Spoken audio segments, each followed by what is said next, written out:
नमस्कार, खबर हरियाणा में मैं आप सभी का स्वागत करती हूं। चलिए रुक करते हैं खबरों की तरफ। हे प्रभु, कौन से जन्मों के गुनाहों की सजा दे रहे हो, या फिर इस जन्म में ऐसा कौन सा पाप हो गया जो हमें आपका प्रकोप झेलना पड़ रहा है। कुछ ऐसा ही कुदरत की मार से पहले ही मरे पड़े किसान बोल रहे हैं, क्योंकि हाल ही में हुई तेज बरसात ने एक बार फिर किसानों के घाव पर नमक लगाने का काम किया है।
महेंद्रगढ़ में स्थित केंद्रीय विश्वविद्यालय में बाबा साहब अंबेडकर की जयंती मनाई गई, जिसमें वक्ताओं ने अंबेडकर के विचारों और सिद्धांतों पर प्रकाश डाला। आपको बता दें कि उन्होंने कहा कि बाबा साहब ने जीवन भर समाज के उत्थान के लिए काम किया, और साथ ही वहीं विश्वविद्यालय के कार्यकारी वाइस चांसलर ने तलक अहमद का पदभार भी संभाला।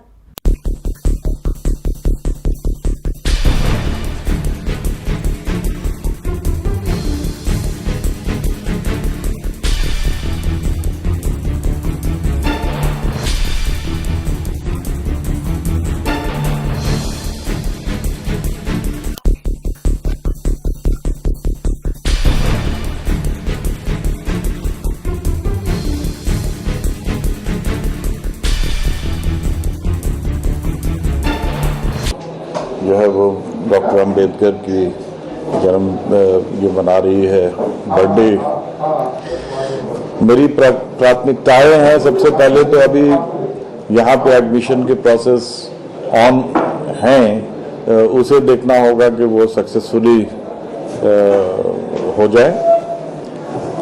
इसमें मुझे बड़ी खुशी हुई ये देख करके यहाँ के बच्चों के अलावा और दूसरे स्टेट्स के भी काफ़ी बच्चे पढ़ रहे हैं, जो कि बहुत अच्छी चीज़ है, ख़ास करके नेशनल इंटीग्रेशन के लिहाज से। और जैसे मुझे पता चला कि यहाँ बहुत सारे बच्चे जम्मू एंड कश्मीर के आए हैं और वो बहुत अच्छा कर रहे हैं, जो वो बड़ी अच्छी बात है। तो मेरी कोशिश रहेगी कि हमारे जो है एडमिशन प्रोसेस स्मूथली हो और ज़्यादा से ज़्यादा अच्छे बच्चे यहाँ आए, वो पहली प्राथमिकता है। दूसरी चीज़ ये है कि हमें यूनिवर्सिटी में इस एकेडमिक ईयर से कोशिश करनी होगी कि जो भारत सरकार ने choice based credit system start करने के लिए सारी यूनिवर्सिटीज़ को कहा है, तो जहां तक मुमकिन होगा, जितने कोर्सेज में पॉसिबल होगा, हम ये स्टार्ट करेंगे यहाँ पे। और वो इतना आसान नहीं है स्टार्ट करना, उसके लिए बहुत कार्रवाई करनी होती है। सबसे पहले जो पढ़ाई होनी है, जो सिलेबस है, सिलेबस को क्रेडिट बेस्ड करना पड़ता है कि कितने घंटे पढ़ाने से उसकी कितनी क्रेडिट होगी। और उसके बाद जो फिर इंस्ट्रक्शंस मिलता है यूजीसी से या सारे हिंदुस्तान में जो अडॉप्ट होगा, वो हम यहाँ पे भी अडॉप्ट करेंगे। भिवानी में स्कूलों में एडमिशन शुरू हो गए हैं और अच्छे स्कूलों में सीट सीमित है। 1.5 महीने पहले आवेदन किया और अब तक जन्म प्रमाण पत्र के लिए चक्कर काट रहे हैं। खुले दरबार में जन्म प्रमाण पत्र व गंदगी की शिकायतों का ही बोलबाला रहा। आपको बता दें कि कुछ लोगों के जन्म प्रमाण पत्र तुरंत बनवाए गए, तो गंदगी की शिकायतों का जल्द समाधान का आश्वासन भी दिया गया। करीब 8 घंटे चले खुले दरबार में टैक्स संबंधित 14 मामले भी निपटाए गए और करीब 8000 टैक्स की रिकवरी भी हुई।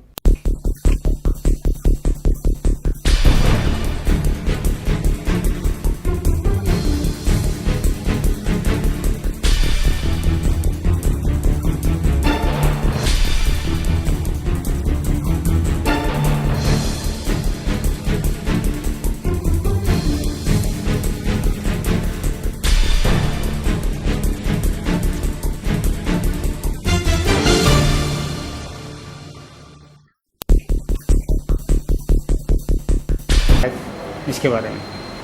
आज ये जो खुला दरबार जैसे हमने एक नई शुरुआत की थी शहर में कि नगर परिषद में जो भी लंबित समस्याएं हैं आमजन की, उनको जल्द से जल्द निपटाने के लिए हमने पिछले माह भी एक खुला दरबार का हम आयोजन किया। इसी प्रकार हर माह महीने के पहले सोमवार को हम एक खुला दरबार का आयोजन कर रहे हैं, जिसमें कि जैसे हाउस टैक्स संबंधित, सफाई संबंधित जो भी समस्याएं लोगों की हैं खुले दरबार में आए, उनका मौके पर निपटारा करने का हम प्रयास कर रहे हैं।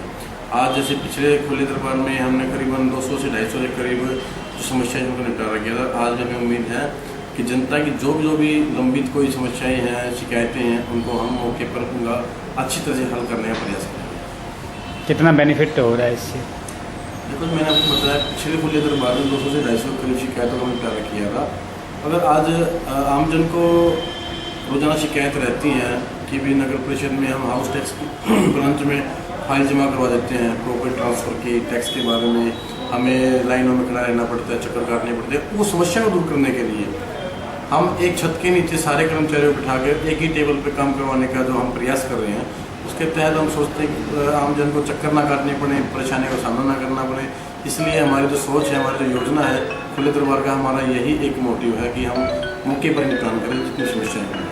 आम आदमी पार्टी में योगेंद्र यादव और प्रशांत भूषण को राष्ट्रीय कार्यकारिणी से निकाले जाने के बाद से ही आम आदमी पार्टी दो गुटों में तब्दील होती नजर आ रही है। आपको बता दें कि गुड़गांव में एक निजी वाटिका में योगेंद्र यादव, प्रशांत भूषण, आनंद कुमार समेत कई आम आदमी पार्टी से निष्कासित नेताओं ने मीटिंग की। इसी के साथ बहुत से नामी गिरामी लोगों ने घर की लड़ाई सड़क पर आ जाने के बाद से आम आदमी पार्टी से किनारा करना शुरू कर दिया।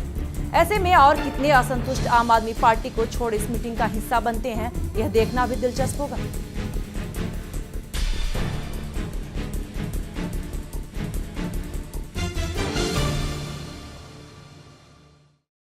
मैं श्रीनगर से आया हूँ, कश्मीर से आया हूँ। अच्छा, क्या कहेंगे कि जो पार्टी की फूकी रोड पे आ रही है, किस तरह इसका फायदा पहुंचने वाला है? इशारा कर दूं तो आप थोड़ा सा सबसे ज़्यादा अच्छा फ़ायदा इसका पहुँचता, अगर ये फिर कंबाइंड हो जाते, एक हो जाते, तो सब सारा हिंदुस्तान बदल जाता।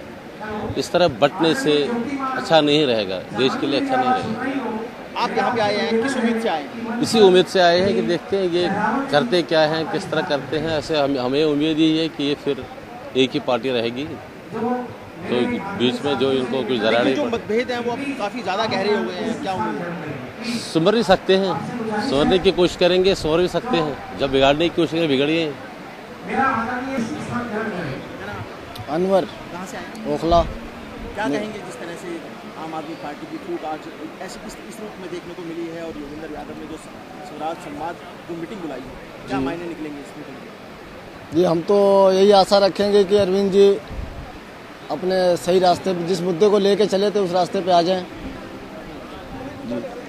क्या कहेंगे कि योगेंद्र यादव नई पार्टी की घोषणा भी कर सकते हैं? नहीं, हम नई पार्टी की घोषणा के पक्ष में नहीं है। हम चाहते हैं कि हमारी जो पार्टी है वो अपने सही रास्ते पे आ जाए, अपने उसूलों पे चले। इस बुलेटिन में फिलहाल वक्त हो चला एक छोटे से ब्रेक का। आप देखते रहें खबर हरियाणा।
ब्रेक के बाद खबर हरियाणा में आपका स्वागत है। चलिए रुक करते हैं अगली खबरों की तरफ। स्कूलों में की जा रही फीस बढ़ोतरी का मामला इन दिनों तूल पकड़ता जा रहा है। एक बार फिर अभिभावकों ने सड़क पर उतरकर निजी स्कूलों के खिलाफ जुलूस निकाला और शहर के कॉलेजों में जाकर छात्राओं और छात्रों से उनके द्वारा चलाए जा रहे आंदोलन में शामिल होने की अपील की। आपको बता दें कि सैकड़ों की संख्या में सड़क पर उतरे अभिभावकों ने बीके चौक से पैदल जुलूस निकालते हुए शहर के कई कॉलेजों का रुख किया।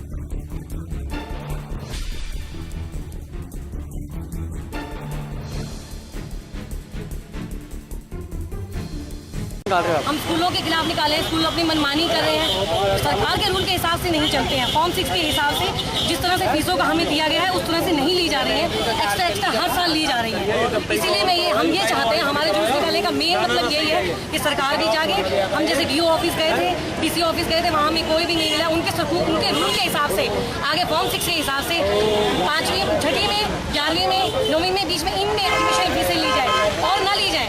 प्लीज़ हमारी रिक्वेस्ट है।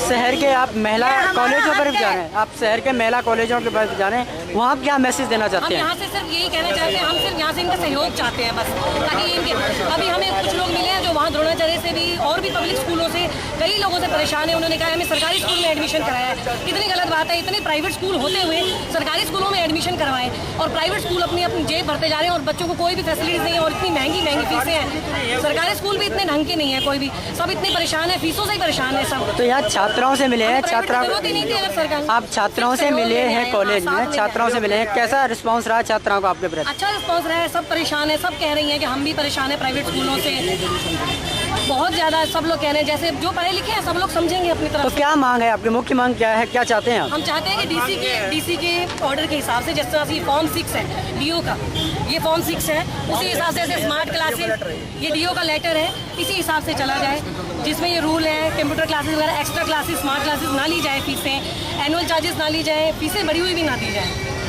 और 9वीं में और 11वीं में एडमिशन 6th में, बस ये बड़ी जो क्लास है इसी में रूल है और कहीं रूल नहीं है कि फर्स्ट में भी लो, सेकंड में लो, थर्ड में लो, फोर्थ में लो, सब में ले रहे हैं। जो है स्कूलों के पब्लिक स्कूल जो हैं उनके खिलाफ सड़क पे आए। सरकार ने इनको कुछ नियम दिए हैं कि इस नियम के अनुसार स्कूल चलेंगे पब्लिक स्कूल, और मगर पब्लिक स्कूल चल नहीं रहे, वो अपने हिसाब से चल रहे हैं। हर साल उनको फीस लेना बढ़ा के, हर साल एडमिशन चार्ज लेना है उनको बढ़ा के, और जो कोई समझदार सा हम जैसे जाके बोल दे कि भाई सरकार का तो रूल दूसरा है, उन्होंने तो अपने नियम निकाल के दिए हैं, तो कहते हैं सरकार को मारो गोली, यहाँ चलेगा हमारा राज, हम पढ़ाते हैं तुम्हारे बच्चों को। कौन होती है सरकार? सरकार क्या हमको पैसे देती है? पैसे हम देते हैं टीचरों को, पैसे धमका के बेटा भगा दे। तो आप महिला कॉलेज पे आए हो, छात्राओं को बता रहे हो, क्या मैसेज दे रहे हो छात्रा को? इनको ये बता रहे हैं, ये छात्राएं हमारी बेटी हैं जो यहाँ अब कॉलेजों में आ गई है उन स्कूलों से पढ़ के। अब हम इनको समझा रहे हैं कि भाई तुम जो कुछ अपनी सहेलियों को, अपने साथियों को हमारे साथ थोड़ा टाइम दे सको तो दे दो, और नहीं तो जो तुम्हारे पेरेंट्स घर में बैठे ना, जहाँ भी वो फीस भर रहे हैं, किसी भी स्कूल में भर रहे हैं, उनको बोलो कि वहाँ जाके बोले कि सरकार के जो नियम है, जो सरकार ने स्कूलों को दिए हैं, वो ही फॉलो करें, उनको बोलो। फरीदाबाद के NIT मुख्य डाकघर के बाहर अपने दामाद के साथ पंजाब नेशनल बैंक से 2 लाख रुपए निकाल कर जा रहे बुजुर्ग व्यक्ति के रुपए बाइक सवारों ने लूट ली और फरार हो गए। घटना की फुटेज डाकघर पर लगे CCTV कैमरे में कैद हो गई। मौके पर पहुंचे पुलिस के आला अधिकारियों ने शहर की नाकाबंदी करवाकर मामले की जांच शुरू कर दी है।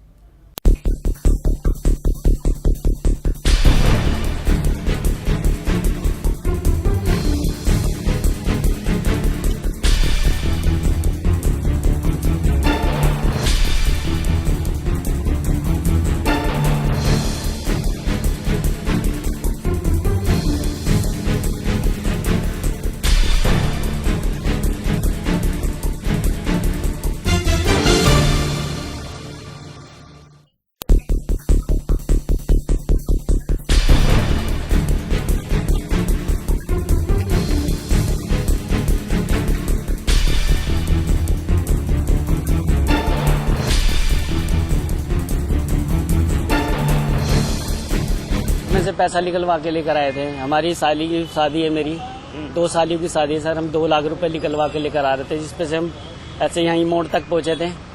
2 पल्सर वाले हमारे से बैग छीन के भाग गए सर। अच्छा, विरोध किया था आपने? हाँ जी, चिल्ला रहा था मैं इधर पे, कोई पब्लिक नहीं सुनने वाली है सर, किसी ने भी साथ नहीं दिया सर। मैं इतनी जोड़ी और तो वहाँ तक भागता हुआ भी गया हूँ सर उनके पीछे। तो आप क्या पहचान सकते हैं कि पहले? नहीं सर, पहचानने में पहले मैंने नहीं देखे ना सर। लगभग उम्र कितनी थी उनकी? सही थे बंदे, अट्टे खट्टे थे, सही हेल्थी बंदे थे, मेरे से भी ज्यादा हेल्थी। आप दिल्ली में रहते हो तो आपका खाता यहाँ? नहीं, फादर है ना मेरे ससुर जी हैं। अच्छा। हाँ, मेरी शालियों की शादी है तो मैं आया हुआ था इनके पास। अच्छा अच्छा, तो इनके नाम से खाता था? हाँ जी हाँ जी हाँ जी। मैं और फरीदाबाद। आप पैसे निकलवाने की जरूरत क्यों पड़ी?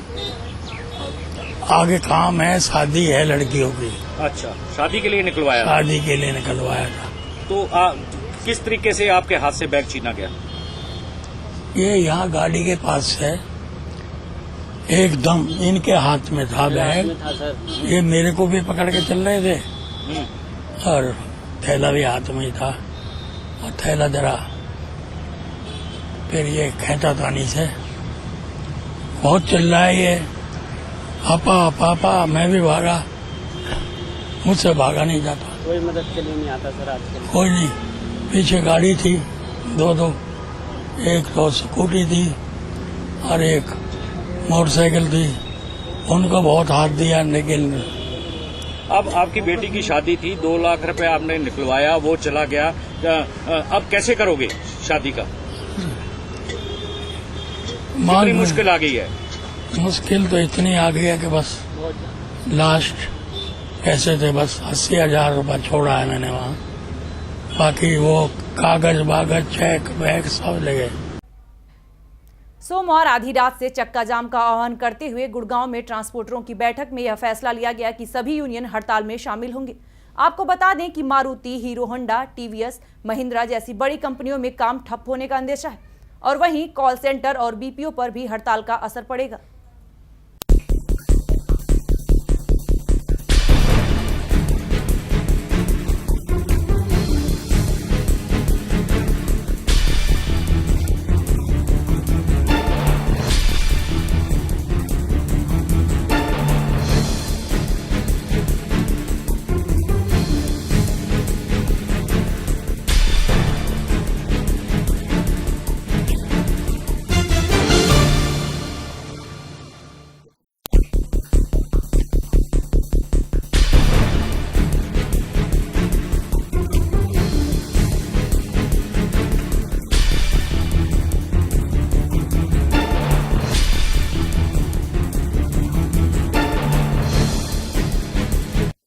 प्रदेश में सारी आवश्यक वस्तुएं सारी बंद हो जाएंगी, जिसके अंदर पेट्रोल, डीजल, दूध, सब्जियां सब हैं। वो दिल्ली एनसीआर में नहीं चलेगी। एनसीआर में जो है एनजीटी ने जो नेशनल ग्रीन ट्रिब्यूनल ने बैन लगाया या काला कानून बनाया, 10 साल पुरानी गाड़ियां नहीं चलेंगी, तो उसके एवज में हम लोग ये चक्का जाम हड़ताल का कर रहे हैं एनसीआर में पूरी तरीके से। एनसीआर में कोई गाड़ी लोड नहीं होगी, अनलोड नहीं होगी। ये हमारा आज रात 12 बजे। जो गाड़ियाँ गुड़गांव से चंडीगढ़ जाती है, चाहे हरियाणा में और भी जाती है, उनके ऊपर भी तो नुकसान पड़ा। तो जाएगी तो गुड़गांव से ना, वो गाड़ियाँ तो यहीं नहीं, ना पास होनी ना चलनी है। तो वो तो जो गुड़गांव में है, गुड़गांव दिल्ली एनसीआर, दिल्ली में है, दिल्ली एनसीआर में खाली गुड़गांव सिटी नहीं आती है, गुड़गांव है, फरीदाबाद है, अब तो ये धारवेड़ा तक, मानेसर ये भी आता है, सोनीपत इंडस्ट्रियल एरिया है, आगे उसके बाद गाजियाबाद है, अब तो वहाँ तक जाता है ये सारा नोएडा। मांग ये जो पहले से था, 15 साल तक गाड़ियों की एवरेज थी, जो उसी को इसको बनाया जाए, उसी के तरीके रह जाए। एक मोटर वाला है गाड़ी, चाहे वो टेम्पू है, 3 व्हीलर है, या वो टैक्सी है, छोटी गाड़ी है, 4 व्हीलर है, 6 व्हीलर है, बड़ी गाड़ियाँ सारी उसमें शामिल हो गई। एक गाड़ी वाला है 5-6 साल तक तो अपनी उसकी किस्तें ही पूरी करता है, उसके बाद गाड़ी की आधी कीमत रह जाती, फिर वो उससे कमाता है, अपने बच्चों का पेट पालता है। 10 साल बाद उसको बंद कर दो, उन गाड़ियों को ले जाके एनसीआर से बाहर कहाँ जाके बेचेगा?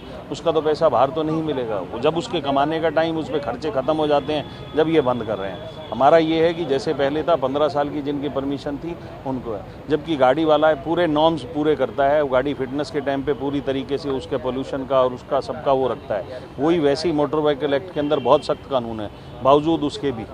और ये जो है निराधार है, नेशनल ग्रीन ट्रिब्यूनल का बिल्कुल निराधार है कि सिर्फ मोटरों से पोल्यूशन होता है, जो दिल्ली इन्होंने घोषित करी है। इन्होंने जो डाला है कि सिर्फ गाड़ियों से ही पोल्यूशन होता है, मैं ये बताता हूँ, ये सर्वे करने के बाद इस चीज़ों के लिए पूरे मैक्सिमम 17% पोल्यूशन सिर्फ गाड़ियों से होता है, और बाकी जो 83% है वो किन किन चीज़ों से होता है, नेशनल ग्रीन ट्रिब्यूनल उसको भी उजागर करे। जिसके अंदर ये है कि आप ये लगा के देखो, दिल्ली के अंदर बलसवा गांव करनाल जीटी रोड पे है, 500-500, 400-400 फुट ऊंचे जो हैं पहाड़ गार्बेज के बने हुए, क्या उनसे पोल्यूशन नहीं होता? अच्छा, हम अपने उसके लिए हमारी all India transport Congress association ने आदरणीय प्रधानमंत्री श्री नरेंद्र मोदी जी से भी ये गुहार लगाई थी, उनको पत्र के माध्यम से बताया था ये गलत है, इस पर कोई सुझाव दो किसी को और एनजीटी को रोको।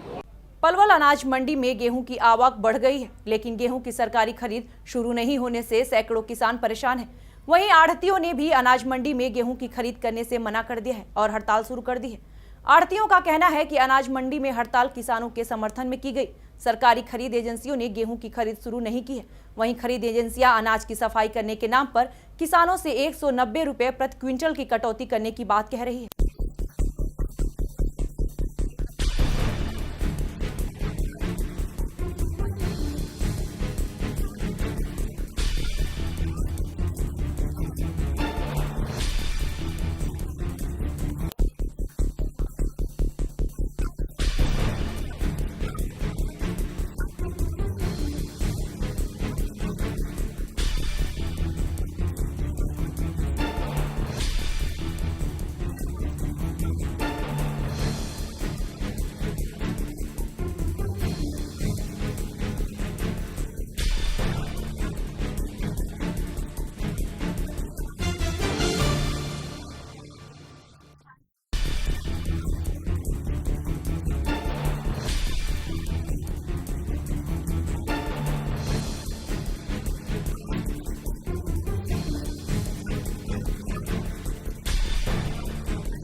चार दिन से पड़े हैं भूखे प्यासे, माल गवर्नमेंट ले नहीं रही। पहले तो कुदरत ने मार दिए और ये सरकार ने मार दिए। ऐसी सरकार को नौस जोनो चाहिए यार, भगवान को ने तो हम भगाए दिए। हमारी यू है, सरकार में कोई सुनाई हो तो हमारे पास देख ली, और न तो भूखे प्यासे पड़े। अनाज मंडी इसलिए बंद है कि सरकार गेहूं नहीं परचेज कर रही, जमींदार परेशान है।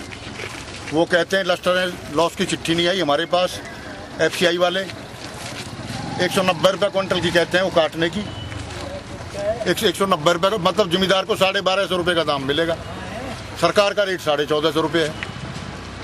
इसलिए डिस्ट्रिक्ट फरीदाबाद और डिस्ट्रिक्ट पलवल की सारी मंडियां बंद हैं। खरीद नहीं हो रही जी, प्राइवेट खरीद हो रही है, गवर्नमेंट कोई सोच नहीं रही। और वैसे ही परमात्मा ने अब के मार दिया है बिल्कुल किसान को बहुत ज़्यादा वो, और अब भी पीछा नहीं छोड़ रही परमात्मा। ऊपर से रात भी बारिश हुई है, आज सुबह भी बारिश हुई है कुछ जगह पे, पहले ही मार रखे हैं ईश्वर ने। और ऊपर से यहाँ मंडी में इतना बुरा हाल है कि आढ़ती भी नहीं ले रहे गेहूँ को, जहाँ गेहूँ खलता है वहाँ नहीं ले रहे, और गवर्नमेंट खड़ी नहीं हो रही। लंबे समय से साइलेंट मोड पर चल रही मनोहर सरकार अब दोबारा से एक्शन मोड में आ गई है और इसने अब भ्रष्ट अधिकारियों पर शिकंजा कसना शुरू कर दिया है। इसी कड़ी में हरियाणा के खाद्य आपूर्ति व परिवहन राज्य मंत्री कर्णदेव काम्बोज ने करनाल CMCT के RTO कार्यालय में अचानक छापा मारा और रिकॉर्ड में अनेक खामियां पाई। उन्होंने मौके पर ही फाइलों को अपने कब्जे में लेते हुए इसकी जांच कर आवश्यक कार्यवाही की बात कही। इस अवसर पर उन्होंने विभागीय कर्मचारियों और अधिकारियों को लापरवाही बरतने पर कड़ी फटकार लगाते हुए आवश्यक दिशा निर्देश भी दिए।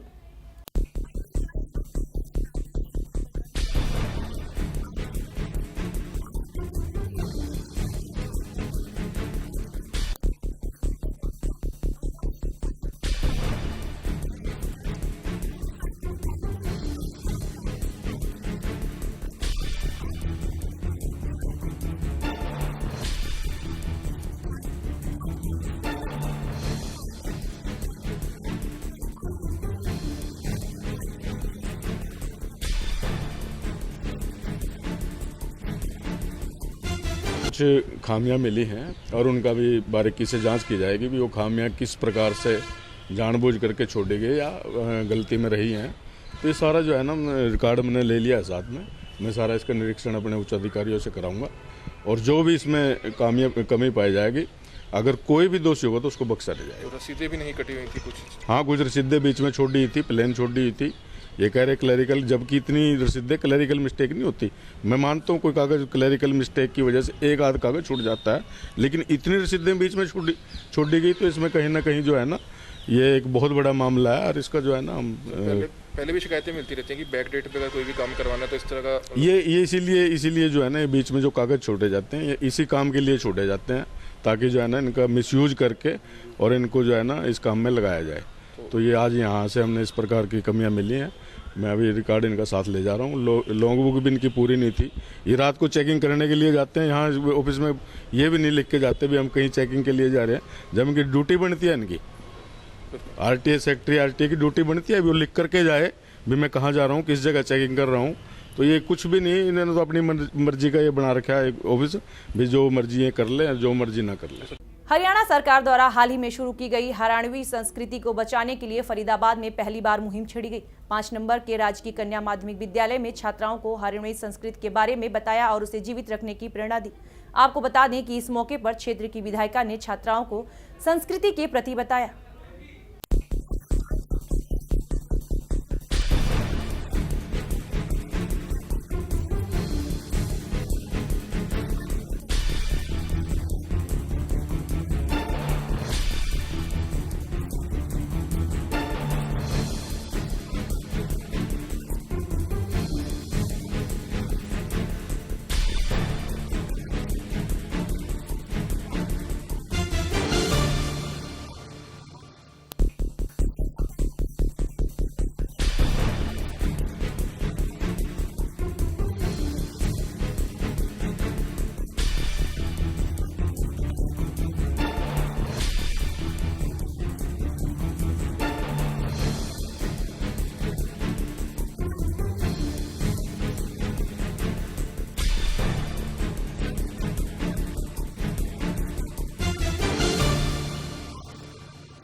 हरियाणा भारतीय जनता पार्टी की सरकार का एक मानना है कि जो हमारी संस्कृति है, जो कहीं ओझल होती जा रही है, लुप्त होती जा रही है, उसको पुनः जीवित करने के लिए स्कूलों के माध्यम से सांस्कृतिक कार्यक्रम, संस्कृति की धरोहर आने वाले कर्णधारों के माध्यम से वो और अच्छे तरीके से पनपे, ऐसे कार्यक्रम का आयोजन किया गया। इस तरह के कार्यक्रम कहाँ पर आयोजित किए जाएंगे? ये कार्यक्रम जो है आप ये मान के चलिए कि ब्लॉक लेवल से लेकर सब डिवीजन लेवल से होते हुए फिर जिला लेवल से होते हुए स्टेट तक पहुंचेंगे। खबर हरियाणा में फिलहाल इतना ही। खबरों का सिलसिला जारी रहेगा। हमें दीजिए इजाजत। नमस्कार।